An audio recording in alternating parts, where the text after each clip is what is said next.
I pray that we witness to this. Not about us, not always about me, but the hidden goodness, ang mga nakatagong kabutihan, ang mga tagong liwanag sa atin. Let there be light, and let us celebrate this in our homes, in our parish, in our community and life. In the name of the Father, the Son, the Holy Spirit. Amen. Hidden goodness, nakatagong kabutihan. Marami po yan. Madalas yan po yung hinahanap ko, ang nakatagong kabutihan. I'll give you some examples. Yung balita nung September 18, parang nagano kayo, parang treasure hunting. There's this line in one news item. Galvez, who is the chief implementer of the National Task Force against COVID-19, said that the Philippines was expecting the full delivery around 130 million doses of COVID vaccines this year. And the good news is, more than enough for the 70% of the country population eligible for inoculation. Para bang for the rest of the year, we can be assured that there will be enough support or supply of vaccines. Kaya kung meron pa pong hindi na vaccine, that's a good news. This morning, I was just watching CNN, and there's this interview of the World Health Organization Director General. He says there's 1.2 billion excess dosage of vaccines. Dami? 1.2 billion excess. The challenge, of course, is how to bring it to countries with more cases and to bring these vaccines delivered to those who need it most. Madalas, ako may nakakausap at nagkukwento sa kanilang buhay, sa kanilang mga ginagawa, sa kanilang mga mabubuting plano, pero nakatago. Just this morning, I had a conversation with a friend. He visited and was talking about their organization. And I heard about their plans. They're so beautiful.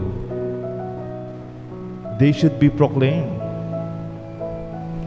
Pwede ba kayang magkaroon ng positive confession? Take note, I'm not talking about the sacramental side. Please don't get me wrong. Siyempre, yung confession is actually the sacrament of reconciliation. It's actually the grace of God's mercy more than your sins. Pero pwede kayang mag-confess ka.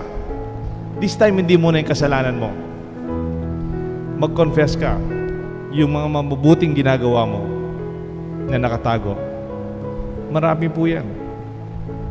Yung, meron bang ganon? Yung positive confession? Or a bright confession? Not a gloomy one? Yung para bang aminin mo yung mabuting ginawa mo? Kasi sinabing, there are no secrets that will not be revealed.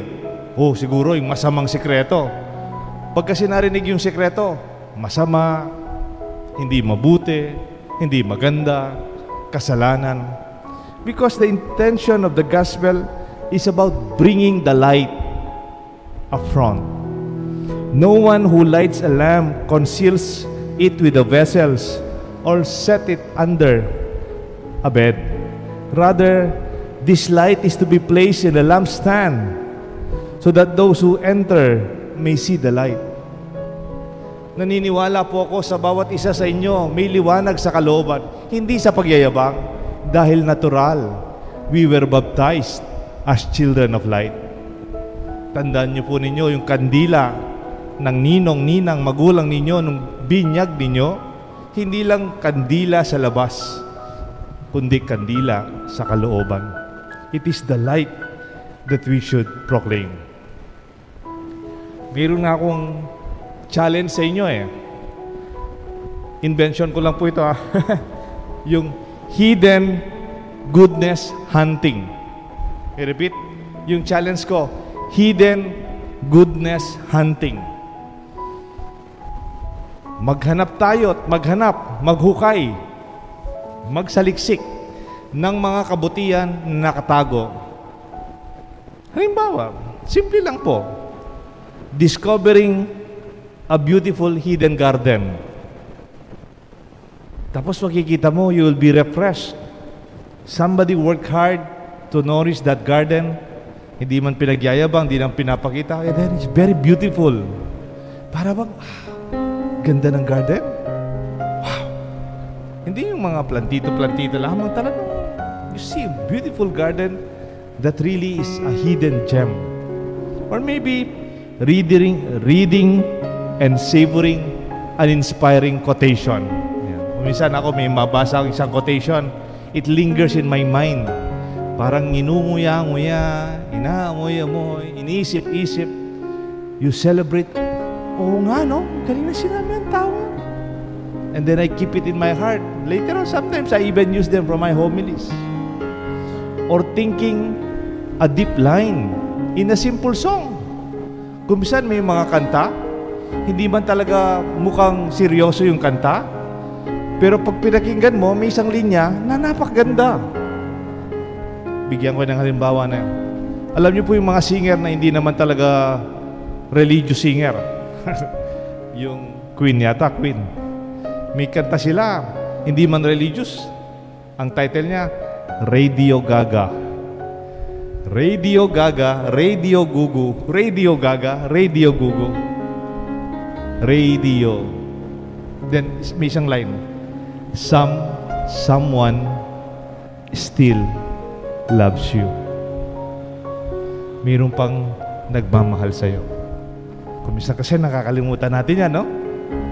And that line for me is very beautiful. It may not be so dramatic for a person singing it, but if you contemplate that line, it will be enough to make your day. Or maybe it could save another person who may feel walang nagmamahal sa kanila. Sabi mo na, someone still loves you. Oh? And that's a hidden gem. That's a hidden light. Or kumisan, listening to an inspiring speaker.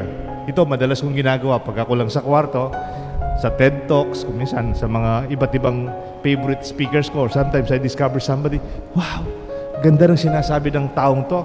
And then from time to time, pinopost ko, nire-rewind ko. Tapos, papakinggan ko na. I take notes. I take them as my own. Kasi galing. Gaganda ng mga reflection taong ito, sabi ko. That sometimes they are not genius people or lecturers. They just share what they do. And they are really light in our midst. Nakatago. Concealed. Unknown even. Or sometimes you will be dumbfounded by an amazing, talented person. O minsan meron kang makikilala, ang galing-galing ng taong to. Pero simpleng-simple, tahimik pa. Parang dami niyang talent. Yung nakakita na kayong talong yung kanilang galing iba't ibang klase. Hindi lang isa, di ba? Kung minsan ako, doktor ako, teacher ako, pari ako, engineer ako. Pero may mga tao yung gift nila, it's also there from different perspective in one person. Wow! Swerte-swerte taon to. Galing-galing niya. And ang tawag sa nila, multi-potentialite. Yung potential nila, kahit saan mo ilagay, the best. And these are hidden lights, hidden treasures. Or enjoying your relaxing best music collection. Yan. Kagabi, may dumating akong mga kaklase sa seminaryo. Inilabas ko yung aking Bluetooth speaker. Siya naman, linabas niya yung kanyang cellphone. Pinatugtog niya yung mga music namin during our times, 80s and late 70s. Sabi ko, bigyan mo nga ako ng kopya niya. Galing-galing, parang I feel like high school and college again with the music we were listening habang nagkukwentuhan. Discover them. They are part of our beautiful life. Or maybe, digging into your good comfort food. Yan. Yung luto ni nanay. Yung paboritong luto sa bahay. Yung parang kahit sauce na lang. Kahit yung tira-tira na lang ng asado. Nung luto ng nanay mong masarap sa bahay. Favorite. Kahit basta nakita mo, kahit hindi ka gutom, gaganahin kang kakain. Wow! Celebrate it. These are beautiful experiences we take for granted.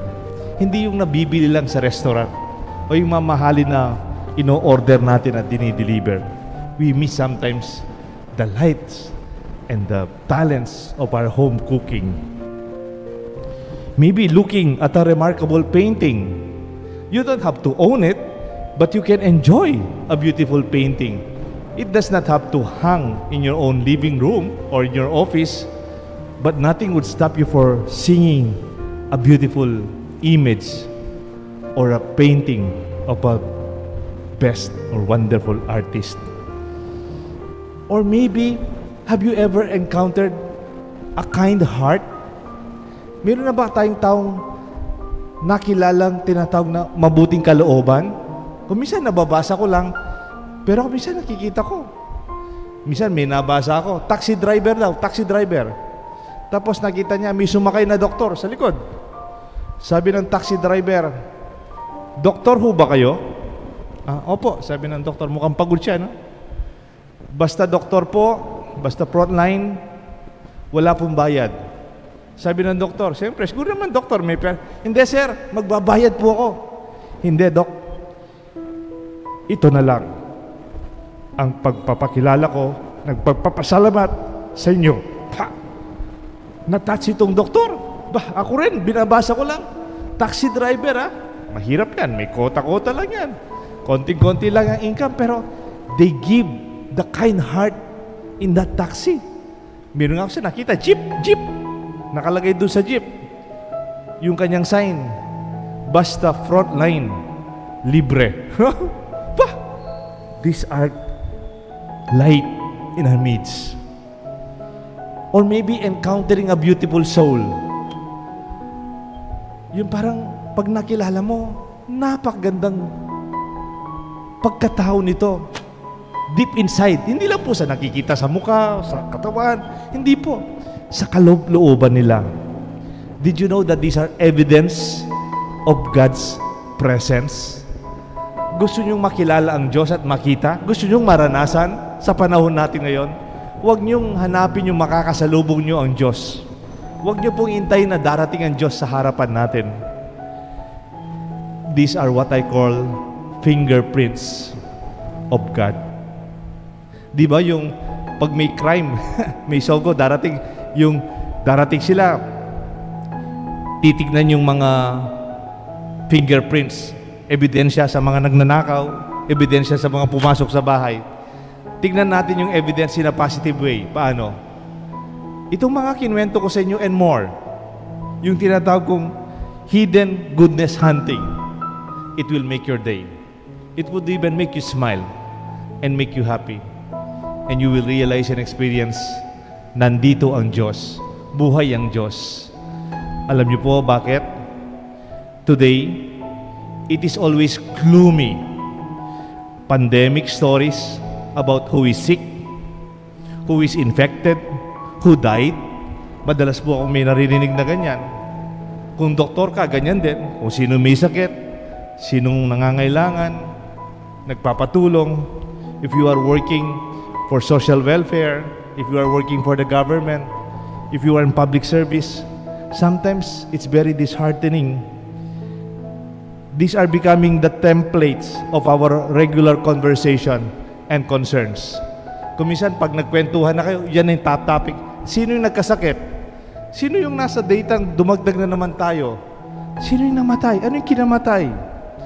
This spelled a disheartening and discouraging aura around us and even inside us. Para bang nagiging madilim pati pagmumukha natin, pati yung ating buhay. I proclaim, my dear friends, maghanap tayo ng mga nakatagong kabutihan. Let us seek, let us be hunters. Let us be onlookers and researchers of hidden goodness. Why? Because the gospel today tells us, may I rephrase the gospel a little bit. A lamp, light a lamp, and never conceal it with a vessel or set it under a bed. Rather, place the lamp on the lampstand so that those who may see it may see the light. Hindi po sa pagmamayabang yan. Hindi po para lang pakitang meron akong kayang gawin sa iba. No, it's not even about me. It's even the light in other people, and proclaim it. All for the glory of God. That we do this when we see goodness, when we see kindness, when we see beauty that is natural in all people around us. Sometimes we take it for granted. Then we see, indeed, we proclaim the good news. The martyrs we have today, we proclaim them. Saint Andrew Kim Tigon and the Korean martyrs. Pope John Paul II, I think in 1982, after 300 years, these Koreans, more than hundreds of Koreans who were martyred for many centuries, they reflect the very deep as Asian faith that were unseen, unnoticed. It took Pope John Paul II, when he visited South Korea, to celebrate these martyrs. They were light. They were heroes of faith.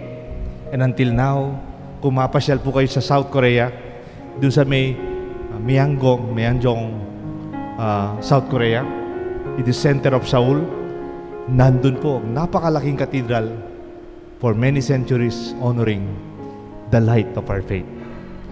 I pray that we witness to this. Not about us, not always about me, but the hidden goodness, ang mga nakatagong kabutihan, ang mga tagong liwanag sa atin. Let there be light, and let us celebrate this in our homes, in our parish, in our community and life. The Father, the Son, and the Holy Spirit. Amen.